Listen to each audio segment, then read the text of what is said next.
here in Virginia, we have the Gadsden flag, don't tread on me license plate. Yes. Mm-hmm. And you know who's fucking always has those goddamn license plates?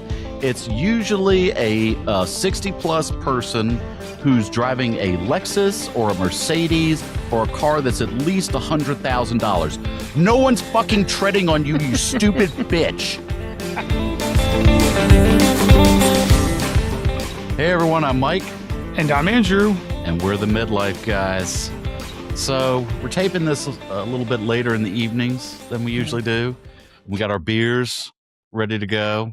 Cheers. It looks different there too. We're in different places than normal. We are in different places. Throwing me off. We're gonna sit there and talk about some bullshit in the world right now.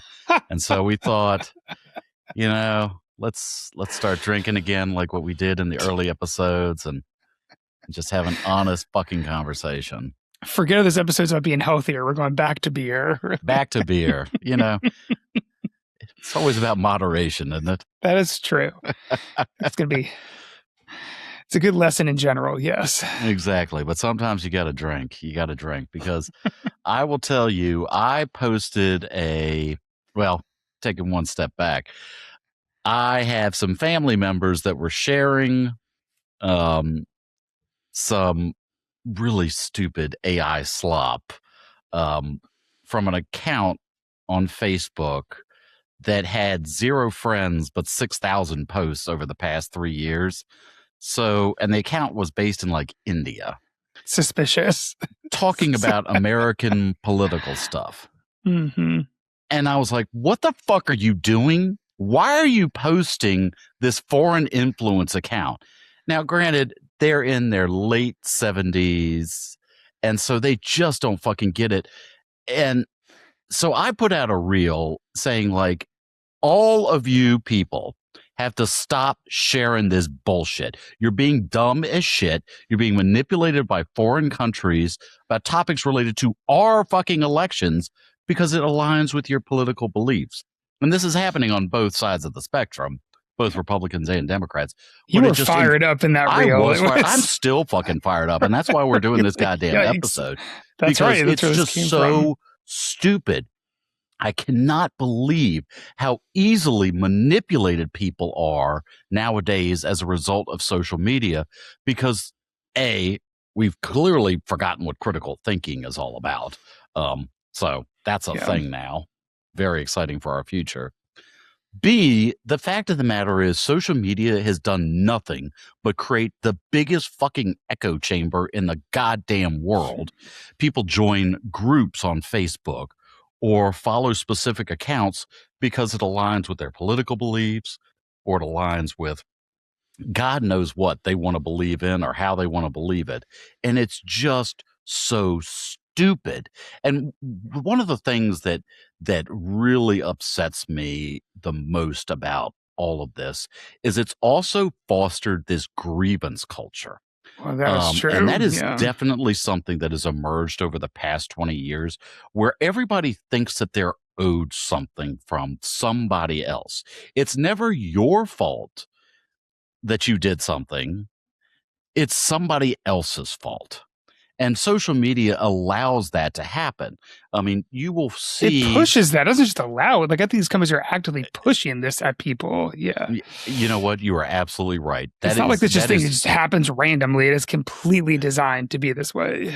Yeah, I mean, just yesterday, this goddamn CEO of Shopify was sharing the idea that, maybe what we need to do is you have a tiered voting system in this country based on how much income tax you pay.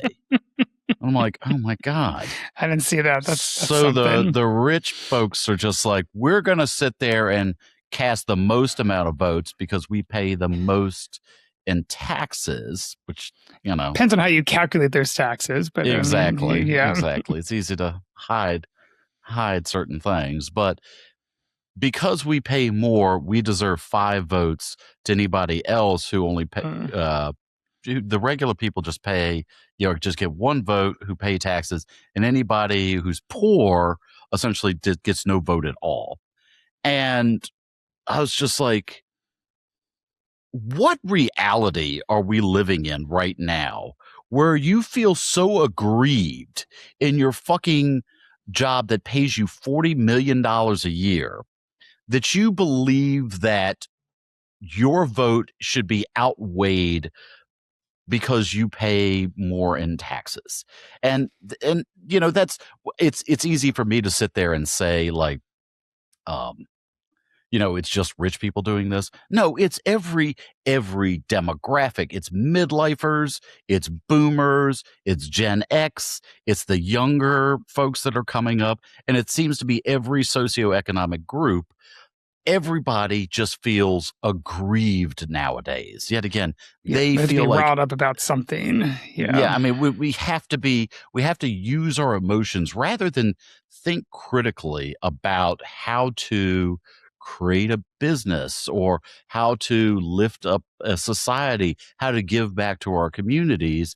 It's all about, you know, well, somebody owes me something. And if I'm not getting what I feel like I'm owed, then I want to change the rules so I get more of a say. I mean, I think it's part of it. I think a lot of it too, though, is again, social media is designed to do this and clearly has over the past 15, 20 years, whatever. It's like, yes, there's definitely a grievance culture. That's a thing. I don't think that's just in social media. I think that's coming from a lot of different ways. I don't think our politicians or some other media is helping with that sense of like feeling aggrieved. But I think part of it too, or why, at least from what I've observed, that I think people are frustrated or upset. And we've talked about this a lot on previous episodes of feeling like you can't get ahead. And I think there is data showing that is in fact the case for many people. And we definitely have, almost historic levels of income inequality and economic inequality in the United States, at least, as well as other parts of the world. But part of the issue too, I think, going back to social media, is where you're fed this constant stream of people who are quote unquote living their best lives when like most of that's also not real. It's made up. So if you are constantly getting fed, people in their private jets or their yachts or have all this money or these big houses or these cars, you're constantly get the sense of like, why does everybody else seem to be doing the best that they possibly can? And like, I can barely get by. Like, I do think those two things kind of work hand in hand where people, to your point, living in this echo chamber, or at least this environment or this reality where they're constantly made to feel like you don't have enough or you're not good enough or you haven't made enough. Everyone else is flaunting how successful and how much money they have. And I think that makes it easier for someone to want to feel aggrieved or to get, you know, a nefarious actor to try to make someone get more upset about stuff that isn't actually true in the first place. You know, it's funny you bring up like social media, like the where this grievance culture is coming from, because I did look Influencer back. Well, BS, I yeah. did look back, and it really did start skyrocketing because of social media, and Yeah, specifically I've because of yes. Facebook. You Yeah. know, this idea that you could create an alternative reality about yourself and there'd be no consequences. So Yeah. I'm not convinced that it's just people seeing curated content and feeling like they deserve what they're seeing from a curated standpoint. I think people have literally separated themselves out of the real world through Facebook and through some of these other social media platforms to comfort themselves in their own personal biases or Yeah. worldviews. It's Um, easier, right? You don't have to look at things or deal with stuff that's uncomfortable if you don't want to. exactly. And I mean, and it's getting worse in that more and more people seem to be um, putting themselves into their own little bubbles, as I said, or echo chambers, where they're only sharing thoughts and ideas with people they see as like minded. And then that just metastasizes into something much worse because, you know, whether you're conservative or you're liberal or you're progressive or whatever, you know, it's unhealthy to not have dialogues with competing viewpoints, even if it has nothing to do with politics. It could have something to do with, you know, woodworking. I don't know. Um, Or movies culture, I feel like that's a big area that movies, people get all culture, but riled up or go in their own camps about. Yeah. exactly. I mean, it's insane that we have let social media specifically create these echo chambers for us because it's so unhealthy and it's so ridiculous, and it's yet again it's created this just alternative reality for people. I mean, I love the fact that, in that, because this is all bled out into the real world. I love the fact that here in Virginia we have the Gadsden flag, "Don't tread on me" license plate. Yes. And you know who's fucking always has those goddamn license plates? It's usually a 60 plus person who's driving a Lexus or a Mercedes or a car that's at least $100,000. No one's fucking treading on you, you stupid bitch. I mean, no, it's probably trading on that person. It's They've had a very insane. privileged But life. yet again, yeah. I feel like social media has created these alternative realities for people that they feel somebody's coming for their money, or somebody's coming for their way of life, or somebody's coming for this, that, or the other. And it's just not true. Guess what? You're not that special. No one actually gives a shit about you. Except maybe your I family. don't know about that. Yeah, some people care about each other. I don't go quite that far, but I do think Well, I mean, I'm the just sense saying, of like, grievance, yes, is like has just Yeah, infected everything. yeah, there's too many people sit there and think that like everybody's out to get them. The government's Right. out to That's get them, no, right. or No, yeah. society's out to get them. No, nobody cares Everyone's about. out to- Nobody's thinking yeah. about you at all.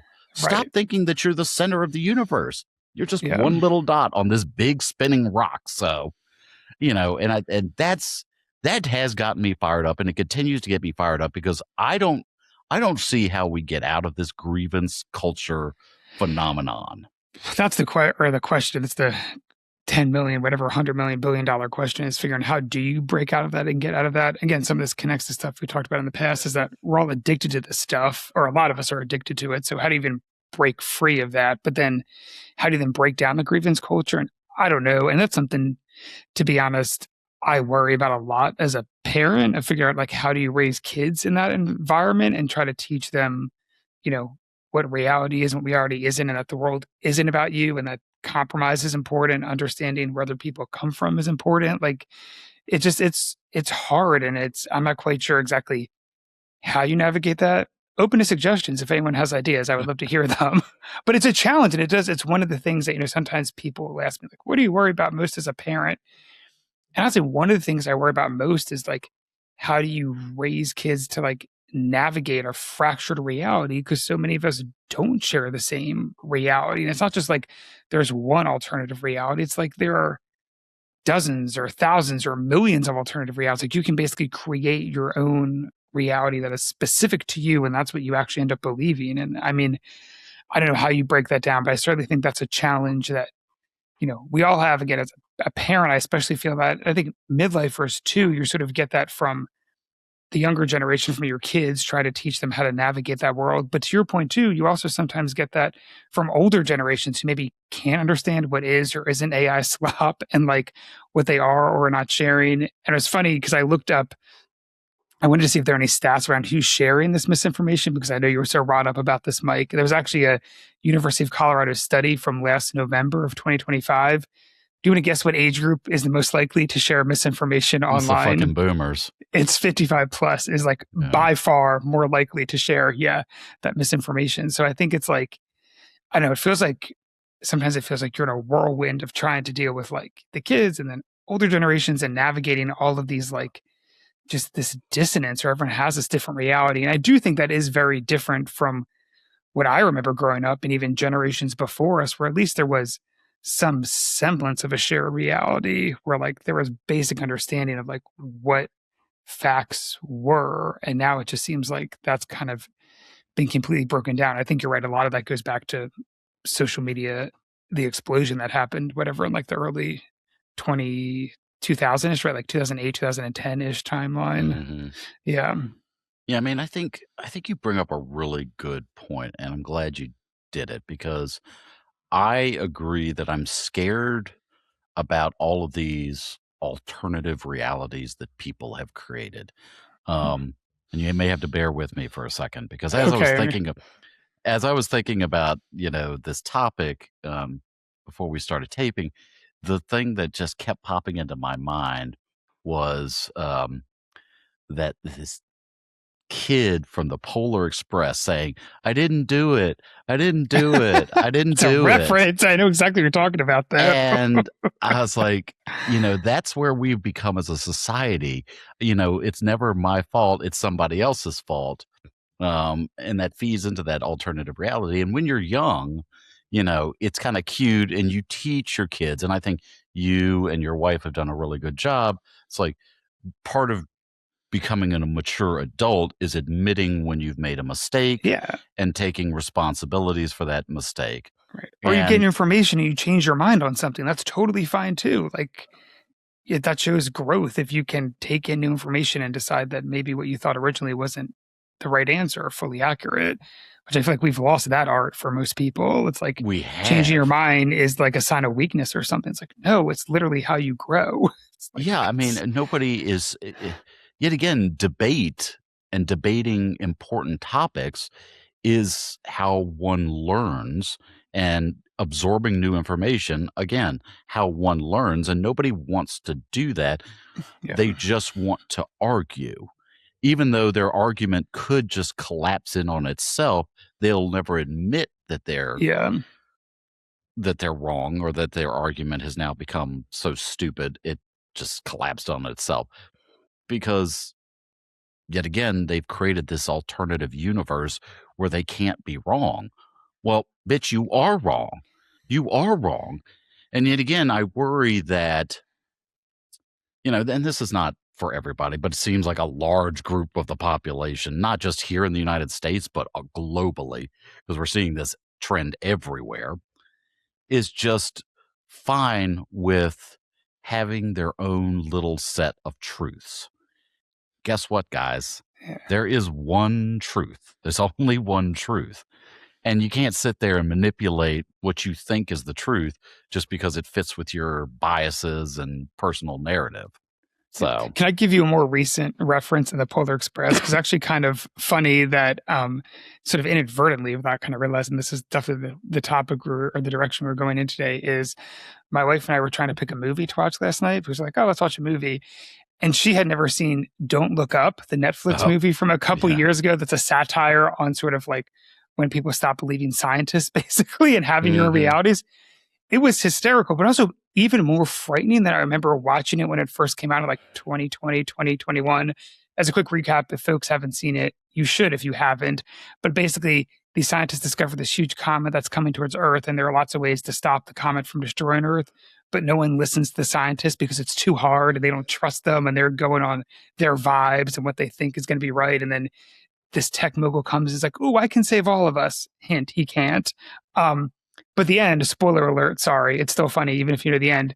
The comet hits Earth and destroys everything. So, like, that's what happens. Like, I think one of the lessons from the movie is like, there are consequences to having your own reality and not thinking critically and not like literally believing your own eyes. And it was funny watching it last night, not just because it's a funny movie, but I'm like, oh my gosh, this movie's even more relevant now, I think, than it was even 5 years ago, because I feel more and more people have like gone into their own camps or aren't sometimes believing their own eyes or what's in front of them because someone's sharing some craziness on social media or telling them something that again fits into their worldview versus what's actually happening. yeah, I mean, it's funny because I guess your explanation of the movie is really good. And the fact that there's a movie coming out, I think this fall, with Tom Cruise, which is essentially the exact same plot. Oh, called really? Oh, Digger. okay. Oh, Yes, this like Texas oil baron essentially destroys the world because he's just drilling everything, and then he and then he has to be called in to try to stop it. So, right. so it's kind of the exact same plot. But yeah, it's just like you slap people over the face with these uh these stories, and they just still don't fucking want to listen. And that's another challenge too. I think that goes back to, I feel like we're, you know, another challenge is, and it's also in the movie, which made me think of it, but it's true if you think about it, what's happening today and not to get like necessarily political, but again, these are things that are happening. Like all of the huge wildfires that were in Canada that affected us and other areas of the United States a couple weeks ago, right? That's happened for a couple of years. Now you have parts of Europe that are literally on fire. And one of the fires in France has gotten so big, it's creating its own weather system, which I don't even understand how that's possible, but that's crazy. It's like all this stuff's happening. And yet, is anyone really talking about it? Like I see some things on the news, but like I'm in conversations with like friends or other people, or even when I'm on social media, which isn't all that often, it's not there. And so it's just the stuff where I feel like, again, I think the concern about going in your own little bubble or creating your reality because it's comfortable, it's not just reinforcing your preconceived notions, but it's also like turning away from things that might be hard or scary or challenging. It's like, I think we should probably, and again, this affects us as midlifers because we got to live with this earth for many decades more. And my kids have to live on this earth for decades after that. It's just like, we should probably be having some conversations about like, why are all of these massive wildfires happening all over the place? Like, what's the reason? I mean, I know what I think the reason is, and like, what are we going to do to fix that? But even then, I think that's another danger of these, social media ecosystems that get created is people don't even pay attention to like really bad, important stuff that's happening around them because again, it's too hard to think about. I'd rather just watch, stupid TikTok videos of whatever, I'm interested in. And I think that's another huge concern that I have that I don't have a great answer for that too, other than if I'm stressed, I'm sharing my stress with everybody about this stuff.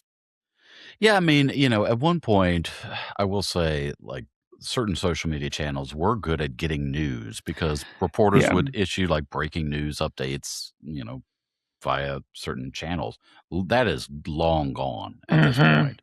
I mean, it is all curated Yeah. bullshit. And then you brought up influencers earlier in the Yeah. conversation, and I think that's really a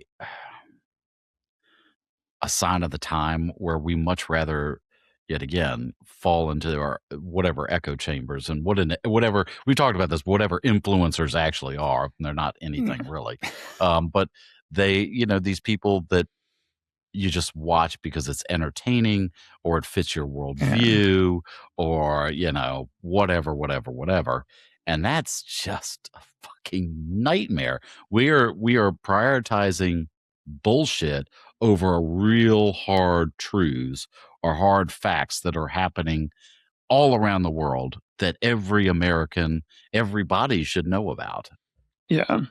It's very So, true. And yeah, and I don't have any great solutions on how to fix that or address it other than maybe we just need to start by acknowledging that like that exists and we're all or a lot of us are living in these bubbles and the consequences are not great, especially long term. but how do we do that? And Yeah. I mean, and how do we address this with the folks that are in our lives that you're just like, what are you doing? Why are you being so stupid? Stop sitting there doing this shit. Besides having like, conversations with them. I guess I have conversations with them. I don't know how you break someone out of like a trance that they're in. Cause that's what I feel like a lot of times. That's what it seems like. I mean, you've joked before sometimes we've seen if our kids are playing like, a video game or maybe watching something, you're like, oh my gosh, it's like they're in a trance. And sometimes it is that way. It's true with adults too, though. That's the thing. It's like, how do you break people out of those trances? I mean, that's the thing with social media was built, we now know, to be addictive and to like mess with our psychology and to take advantage of the parts that make us human, right? So that we just like keep spending more and more of our time on these things. Yeah, how do you break that down? I don't know. Yeah, I mean, do you have any ideas other than talk even if about you it? Can't, even that, like, even if you can't break it down, if people are going to continue to, watch all this content, we've got to figure out a way to like just bolster the critical thinking behind the content that is occurring. I think it is having conversation. Maybe it is putting more content out there like this. That's talking about, hey, have you ever thought about the fact that you just shared, a piece of information that is coming from fucking India about the U.S. elections from somebody that has nothing to do with the United States? Maybe that person is not the right person for you to be sharing. Also not a person probably too. It's a bot or something. I mean, it's Yeah, a bot, or right. it's somebody that's getting paid by I guess a that's true. foreign Yeah, country that is not kind to the United States. I mean, yeah, and clearly this is happening everywhere. I have got family in England. They're seeing the same thing. They're seeing a lot of misinformation or disinformation that is coming out of places like Russia, and it's all yeah. fragmenting their society as well. Just look, it literally takes you a 30 seconds to do a little bit of research behind whatever Yeah. you're seeing on social media. And you can't just click something or share something because it's a dopamine hit.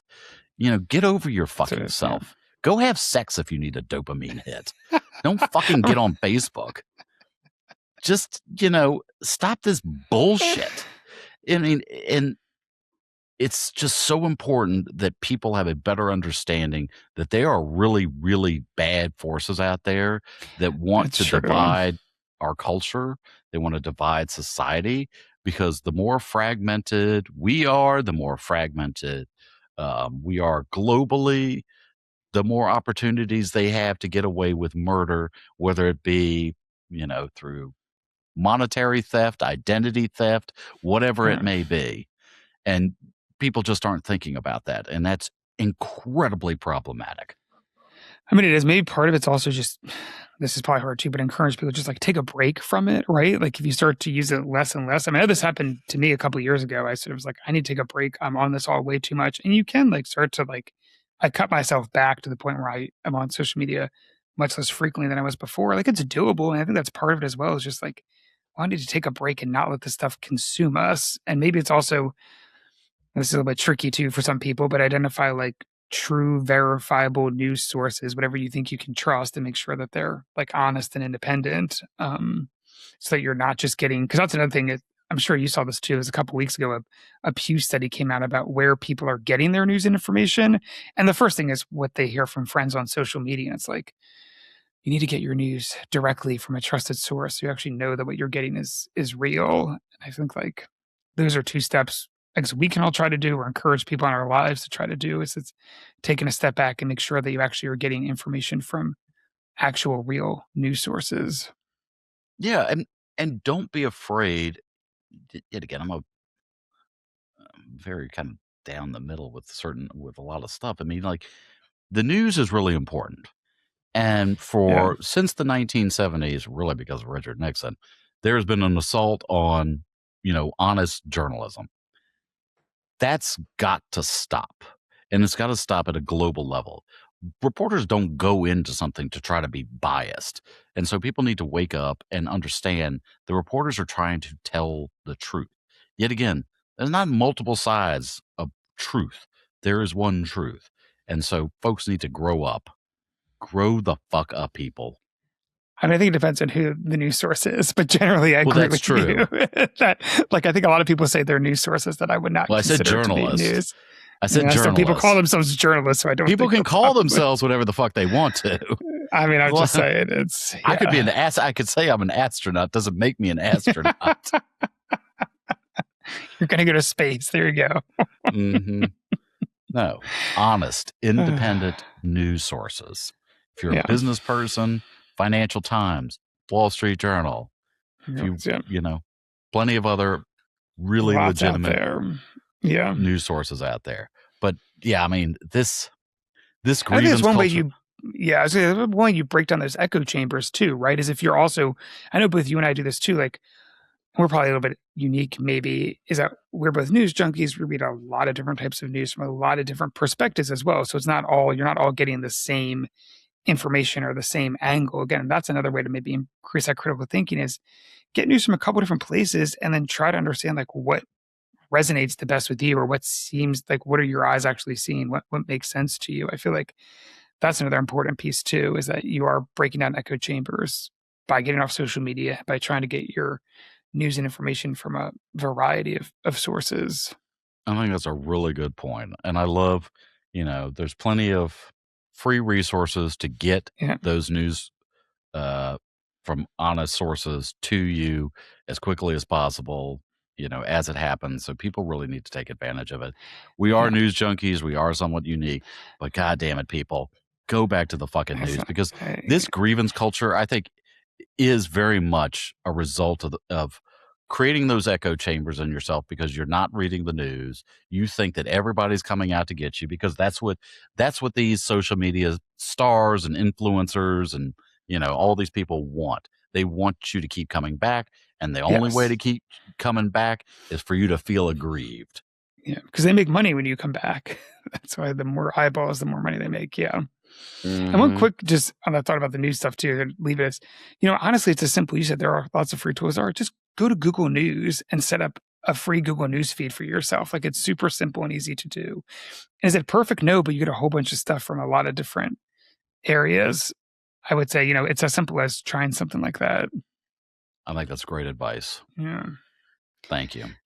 So we went in all sorts of directions with that one, but we did, but it was a good conversation. Yeah, it was.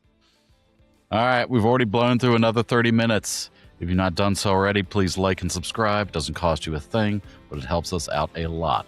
Remember that you can find us on YouTube, Spotify, Apple Podcasts, iHeartMedia, and all your favorite podcasting platforms. And until next week, good luck, guys. See ya.